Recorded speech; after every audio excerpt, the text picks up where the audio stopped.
Souvenons-nous de l'objectif qui était en vue dans cette transition, dans cette traversée du Jourdain. Josué, chapitre 3, 4, 1, 9. Nous en donnerons l'interprétation spirituelle. C'est une illustration de la vie de résurrection et de l'union céleste avec Christ. C'est cela l'objectif pour lequel Dieu nous a appelés à être son peuple. C'est précisément la chose pour laquelle le Seigneur nous a tous appelés par sa grâce. La résurrection et l'union avec Christ. L'union avec Christ sur le terrain de la vie de résurrection. Et non seulement cela, mais l'union avec Christ dans sa vie céleste, par le Saint-Esprit.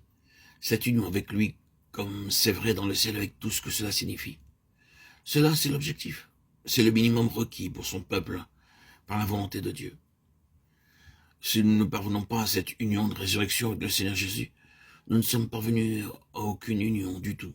C'est-à-dire que dans tout ce qui est pratique et du domaine des valeurs de notre unité avec Christ, nous ne connaissons réellement rien.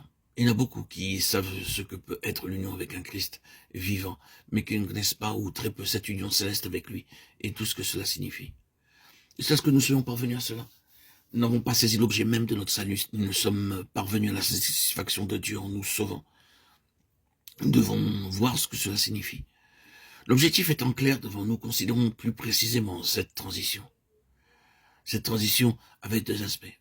Premièrement, elle représentait une transition de l'autorité des ténèbres à l'autorité de Christ. Jusqu'alors, ce peuple avait été sous l'autorité des ténèbres, et cela malgré le fait qu'il était sorti d'Égypte depuis des années. Bien que depuis longtemps hors d'Égypte, l'Égypte venait juste seulement de sortir d'eux. Il est possible pour nous d'être sauvés du monde de manière extérieure, sans être sauvés de lui intérieurement. L'Égypte avait maintenu sa puissance intérieurement en eux au cours de toutes les années de désert. Cette génération était constamment disposée à revenir vers l'Égypte. Que ne sommes-nous morts par la main de l'Éternel dans le pays d'Égypte, Exode 16:3. Or, si nous étions restés en Égypte, c'était encore à l'intérieur et avait une emprise sur eux. Ils en avaient gardé le souvenir et s'imaginaient pouvoir être satisfaits là-bas. Ils n'étaient pas complètement, absolument parvenus à cette émancipation qui nous fait voir une fois pour toutes qu'il n'y a absolument rien dans ce monde, rien du tout. La pensée même en est répugnante. Elle est haïssable. Cette pensée même signifie désolation. Ils n'étaient pas parvenus à ce stade. Il en est ainsi même chez les chrétiens, car parfois sous la tension et la pression, ils se mettent à penser qu'il serait bien mieux s'ils revenaient vers le monde. Ils auraient une meilleure vie. Mais le Jourdain avait réglé cela, malgré tout ce qui avait pu être traîné et tapis en eux au cours de toutes les années de désert. C'était fini avec le Jourdain. Cette autorité, cette servitude intérieure était enfin brisée au Jourdain. C'était une transition, la transition complète de l'autorité des ténèbres par analogie à l'autorité de Christ.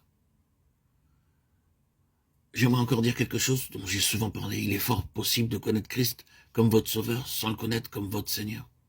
C'est-à-dire seulement pour le salut, comme sauveur de la condamnation, du jugement qui vient de l'enfer. Il peut être le sauveur par rapport à tout cela.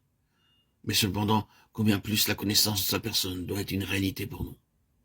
L'écart est bien souvent encore trop grand entre l'Exode et l'Éisode.